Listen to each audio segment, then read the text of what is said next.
Hey guys, welcome back to my channel. It's me again. Okay, so it's the end of every day in May. It is the 31st of May, the end of the challenge. I did 31 videos only with you guys' support, so thank you for supporting me. I'm so grateful and honored that you guys watch these videos. It actually exceeded my expectations. Edwin, my husband, was like, okay, stop. People are not going to watch these videos. You're filming way too much. You're going to lose a lot of people. Of course, it's natural to lose some subscribers, but I actually gained many people. There are many new people here. So thank you so much. So to everyone who has always supported, thank you. To everyone who's new, thank you. I am so grateful for your time and your support. So after today's video, you won't see me for a few days. I'll give you a break from me so that you don't have to constantly see me in your feeds and stuff. And my next video will be on Sunday, but after this week, once I film that video on Sunday, then I won't be filming on Sundays again. I'll go back to my normal schedule, which is 3 times a week. So you'll get a break from me for a few days, but not yet. First, let's get through today's video. But before we go into the dragging stories, because obviously it's a dragging video, don't forget I have my dragging playlist. I want to chat about something which I think is really interesting. So Coco, who is a luxury YouTuber, she posted a video called why she doesn't give out her essay contact info anymore at Hermes. I'll link her channel below. Go check out the video. I'm smiling because the video was so good and it made me smile because it reminded me of things which I'd been seeing in some Facebook groups recently. So everything that she said in the video is big facts and I really enjoyed it. It was a very good video. So go watch the video, but the key thing that she was saying was that basically she doesn't share that info anymore and she has her reasons why and she explains why in the video. So when I was watching her video, I remembered things which I have seen in other Facebook groups pertaining to this issue about sharing big H contact info. So in this one group, there was someone who asked for info for FSH. The person had asked for FSH contact information, and of course, as many of you know, FSH is the mothership of all Hermes worldwide. It's 24 Faubourg Saint-Honoré. It is one of the 3 Parisian stores where you can walk in and get an appointment and score a bag without buying anything. So the person was like, hi, does anyone have any contact info for FSH? Crickets, boo-boo, sweetheart. Don't say it with me, say it right now. Let me stop you right there, okay? No one is giving you FSH contact info. That's like having like 100 Bitcoins, okay? That's like having Bitcoins, honey, okay? Thank you, okay? If you have 100 Bitcoins, you better, I'll take the Bitcoins over the FSH contact info, okay? That is not how it works. So the person asked, no one responded. In another group, I saw someone ask for another location in Paris, like another boutique, and ask for contact info. The person wasn't trying to score a BKC, but they did ask for that contact info. And no one answered, literally. Like, and normally in Facebook groups, people will answer in the comments. People won't just quietly like look and then like send you a PM. Like, no one answered, okay?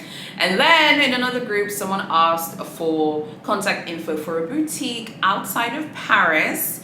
And this is a location that is known for releasing bags to tourists with minimal spend. Maybe you'll buy some silks, you'll buy some orans, and then you ask for a Birkin and they'll give you one. The person asked, does anyone have an SA contact for this place? No one answered, boo-boo. Okay, no one is answering your question, sweetheart. It's not gonna happen. So when I was watching her video, I was remembering these people in these groups asking. They're not doing anything wrong by asking, but I think that big H's like shopping culture doesn't lend itself to openness and whatever. To be honest, I wouldn't share, if I had an Hermes contact in Paris, I wouldn't share it. And I don't even feel like, even the people who follow me on Instagram or if you're a member of my Facebook group, I don't feel like you'd put me in a difficult situation to ask for that information, even if, yeah, like you knew that I had it. I don't feel like people would put me in that situation. So I was trying to, like, when I was watching her video, I was thinking, like, why don't people share SA contact info for Hermes? Because it's nothing new to share Chanel contact info, Fendi contact info, Versace, Louis Vuitton, Gucci. That's completely normal. And the reason why people don't share SA contact info for Hermes is because Hermes' shopping culture isn't like Chanel's or Louis Vuitton's. First of all, Hermes don't release many collections like Louis Vuitton or Chanel. Like if you want to hunt down a really hard to get piece from Metier or from some of the collabs that LV has coming, yeah, if you share like SA contact info, or if someone shares that info with you, of course it'll be much easier, you know, to get that thing. But Big H Festival doesn't really release that much stock throughout the year, like new stock. They don't have, I don't even think Hermes have a cruise collection. I think it's just like autumn, winter, and spring, summer.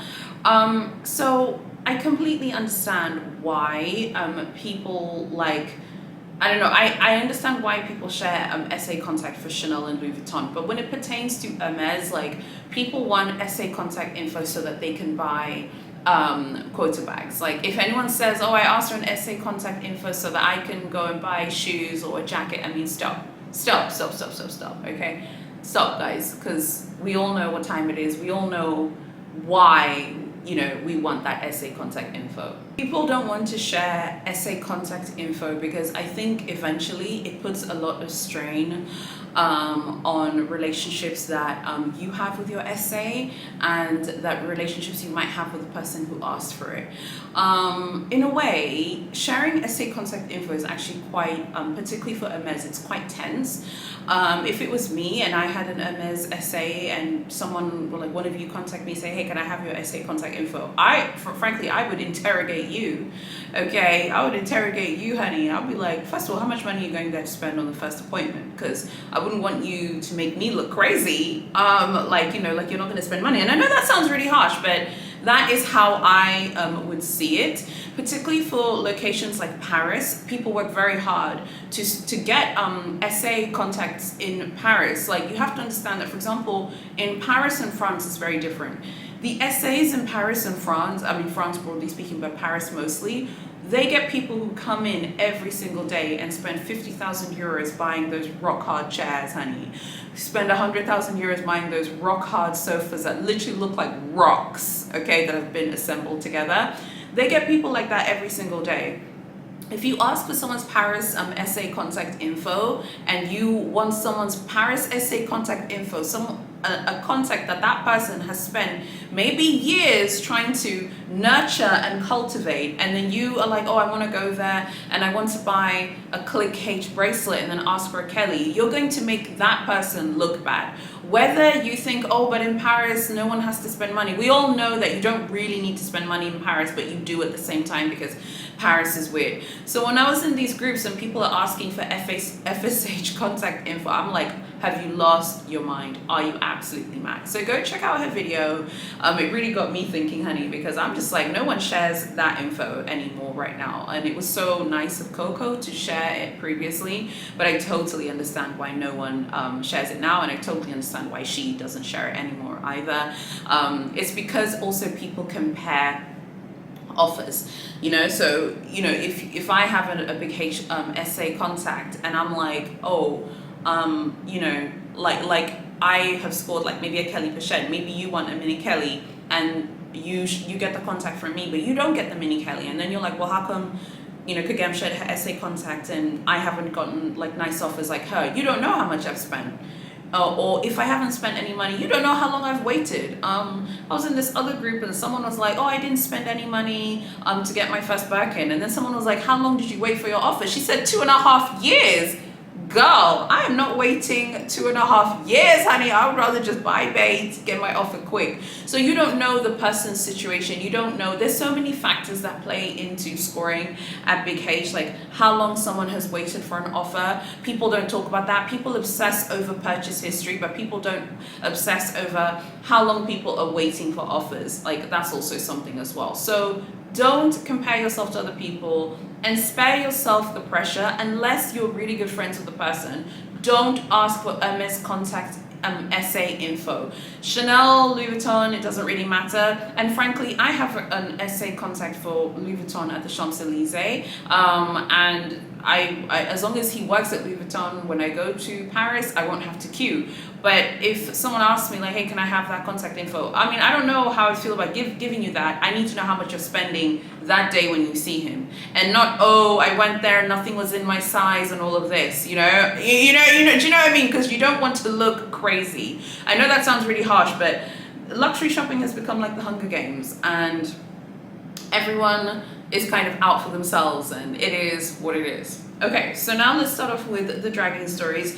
This one is here from the Rome boutique for Hermes. This was left a week ago. She says, they couldn't be more worse. I was here 15 minutes before 7 p.m., the closing time. But they told me that they were already closed for the day. I told them I had to fly back home tomorrow. Can they let me finish my shopping within 15 minutes? They said it does not matter to them. Okay, a few things. First of all, this is a great example of cultural misunderstandings 101. When I was in Paris in January, I also had like experiences like this. Like when I went to the Versace Avenue Montaigne flagship, I got there at like, I swear I got there at like 6:30 and the boutique closed at 7, and the essays did look really annoyed. Like, oh God, like there's a client that's just come in like half an hour before closing. I wasn't there to waste anyone's time. I bought the sunglasses and I did unbox those, if you remember. But they really did look annoyed. And some of you had told me like, oh, but you did come quite late. And I'm like, yeah, that's fair enough. I came 30 minutes before. They didn't tell me like, oh, we're about to close, but they did look annoyed that I was there. So I think that this is like a similar situation that this person has. It's a similar thing. Like you came there 15 minutes before closing.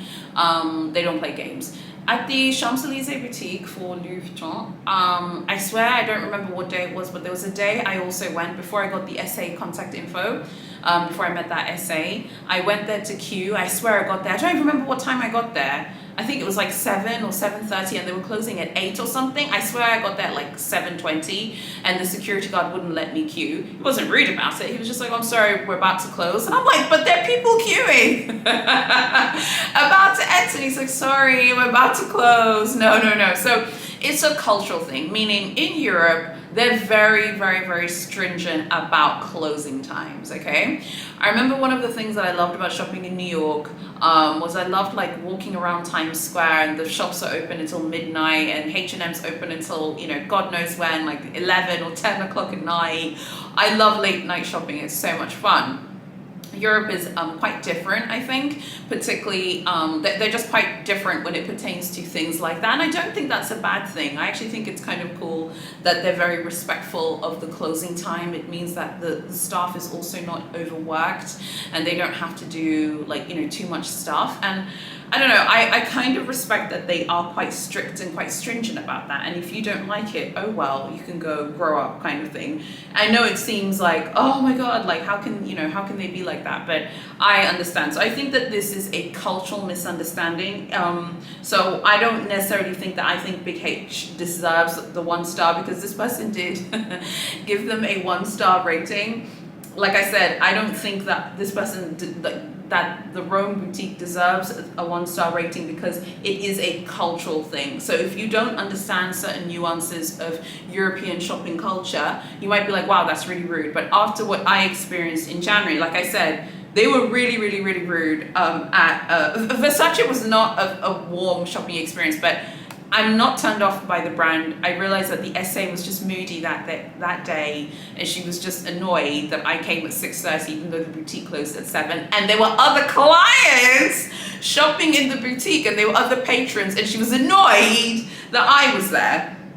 So this is one of those things where it's like it's like it's a cultural misunderstanding, and you do need to have a sense of, I don't know, you do kind of need to like understand the sort of cultural nuances that exist when you go shopping in different countries. Every country is not going to be like your country. It's not going to happen. Tanzania, we do have late night shopping, but late night shopping for us is like the boutique closes at like 7:30. But people wouldn't say, oh, you can't come in. But yeah, of course, people are going to be annoyed when they see someone coming in and it's quite late. So I think it'd be really interesting to chat about this one, because I am kind of defending Hermes, and you guys are like, oh, Kagemi always defending the brands. I wasn't defending them recently. I'm back to defending them though, because I do feel like sometimes people, when they write these reviews, they are being unfair. So of course I have to just be like, no guys, Big H isn't wrong, and trust me, I don't like the idea of defending Big H, because I think Big H and her wig have been bang out of order recently, like with the Austin launch, which was an absolute debacle. Many of you didn't agree with me. Many of you were like, oh, the people queuing, it's their fault, they queued for 10 hours. I don't care, boo-boo. I do not care how much ponytail hair you have in your wig. You should not have done what they did. Big H was bang out of order, and I said it in my previous video, and I'll say it again today. If Big H, honey, you open a boutique in Africa, you have people standing outside, you will close the shop that day. Okay, you will close the shop that day, you'll wind the company up, and you will liquidate the business that day, because people will not accept that. So Big H has been very naughty recently, and she has not been doing her thing, and I have not been impressed with a lot of the things that she has been doing. However, I have to defend Hermes when they're not wrong. It's a cultural thing in Europe. You don't really go shopping towards closing time. So I know some of you are going to be like, well, what's the closing time for? I think the closing time is for it is to help them wind up for the day, you know, do, you know, final stock bits and inventory bits for the day, and to like just maybe deal with the final clients who are in the boutique. 15 minutes before closing time isn't the same as 30 minutes. I literally was there like 30 minutes before closing time at Versace Avenue Montaigne. It wasn't 15 minutes. 15 minutes is excessive and annoying. So no. Hermes have won that one, honey. They've won that one. Okay. Now, let's go to Dallas, Texas. You know, I have a soft spot for Texas. Texas is little Tanzania in America. The largest amount of Tanzanians in the US live in Texas, which is a random fact. So the Big H and Chanel and Louis Vuitton boutiques in Texas, I always look for the Texas reviews whenever I'm looking for US reviews, because it just always makes me smile just to see what people are saying in Texas. And there's some great stories from the Texan boutiques. And I just, some of them do make me smile. I've told many of you them, but here's one, and this is from a few years ago, to be fair. It's like, yeah, 3 years ago, but I still feel like it's worth me sharing. And the other one from Rome was from last week. So this one says, while the representative in store was nice, I will never make another Hermes purchase. My daughter's gold belt buckle has a stain on it after wearing it twice and putting it away for a month in its original pouch.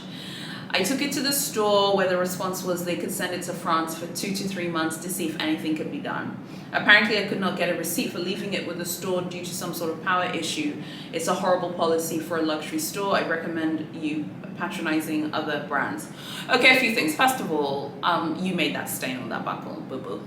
Okay, stop. Don't talk to me here about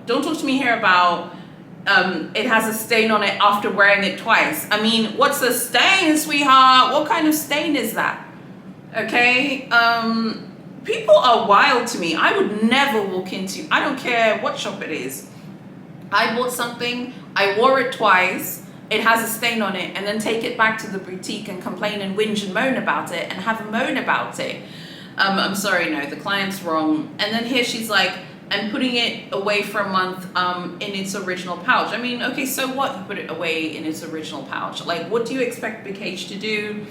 And then they just said they can send it away to see if anything could be done. You're lucky that they even agreed to send it away. I am not a fan, and this is something I've noticed in a lot of these dragging stories, when people expect something to be absolutely perfect without a single flaw when this thing has been made by humans.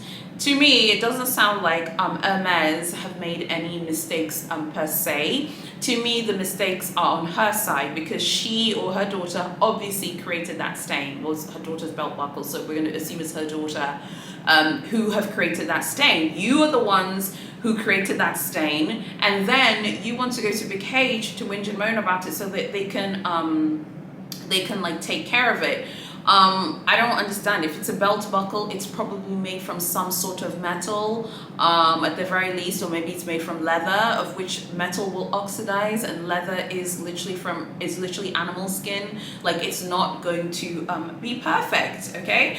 So I just don't understand, like, the people who think just because you're shopping at a really high-end boutique that that thing isn't going to show wear and tear after you use it. Of course it's going to show wear and tear after you use it, and that's something that I do not understand. People were constantly having a whinge and a moan about this. So I'm sorry, you are bang out of order, and your daughter wore that buckle, honey. She wore it twice, it has a stain on it, okay? Maybe you should, you know, clean it and get it together, or maybe you should go to someone else. And I know that what people say, like, you shouldn't go to someone else to fix a big H issue because big H don't work on other people's work. That's like one of their things, which, by the way, I think is fine, that they don't want to work on other, like, leather surgeons' work or whatever.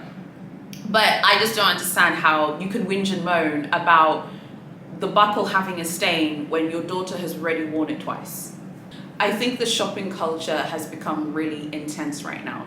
Luxury shopping has gone from being something that used to be a treat that people treated themselves with to actually feeling like a job that you work at. Like, you're working on your big H relationship. You're working on increasing your spend at Chanel so that you can be invited to the VIP boutique. You're working on being a Louis Vuitton VIP so you can get one of the, you know, like one of the really, like, hotly contested collabs from Louis Vuitton, like the Supreme collab that's coming this year. It's become something you work at. It's not, I mean, I used to think that luxury was a hobby. Like, luxury shopping or any kind of luxury is a hobby. It's no longer a hobby, it's work and effort. Remember I told you guys I love supercars and I love cars.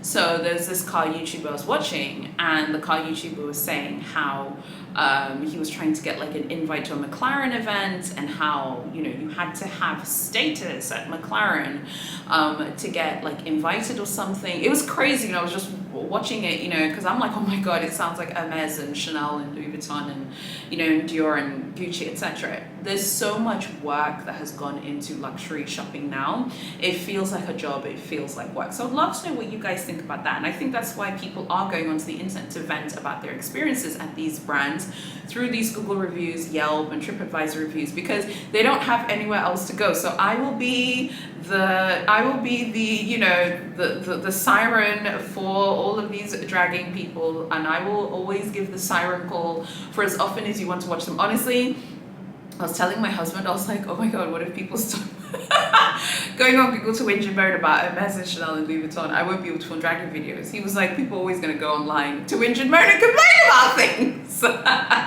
And the thing with Google reviews is Hermes, Louis Vuitton and Chanel cannot actually ask them to take down the reviews. Google reviews can never be deleted. So yeah, I mean, of course Hermes, Chanel, Louis Vuitton don't care, but I just think it's just so interesting that this is happening. So I'd love to know what you guys think about that. What do you guys think about So Coco's video and the idea of not sharing Hermes SA info anymore, and any SA info? Frankly, honestly, like, unless I know how much you're spending, like, if you're going to Paris soon, you're going to the Champs-Elysees and you want to spend money at Louis Vuitton, I would need to know how much you're spending before I share the Louis Vuitton SA contact info, you know? Because God forbid you're like, okay, yeah, here's my SA contact info, and then you give the info and then the person just goes and touches everything and, like, takes pictures and films, like, TikToks and Reels and doesn't buy anything. That would make you look bad. So I'd love to know what you guys think about that. I want to thank you all for supporting me with every day in May. I hope that you have enjoyed these videos. So this is my last video for a couple of days. My next video will be on Sunday. I hope to see you guys here. And then after this week, next week, we just go back to our normal schedule of Tuesday, Thursday, Saturday. So yeah, I just want to say thanks so much to everyone. But if you want to find me in between now and Sunday, I'm very active on Facebook, obviously in my Facebook group. I post on my Facebook page every day. I'm also active on Instagram whenever I have a video that's releasing, and you can also send me an email if you have questions or anything. So yeah, that's pretty much it. Again, thank you so much for supporting this challenge. The challenge has been interesting. I thought it was going to flop, honestly. It didn't flop, so that's good. And it's been very interesting. exciting. So I want to thank everyone for their time. Thank you so much. I'm signing off for every day in May. God bless, and I'll see you guys on Sunday in my next video.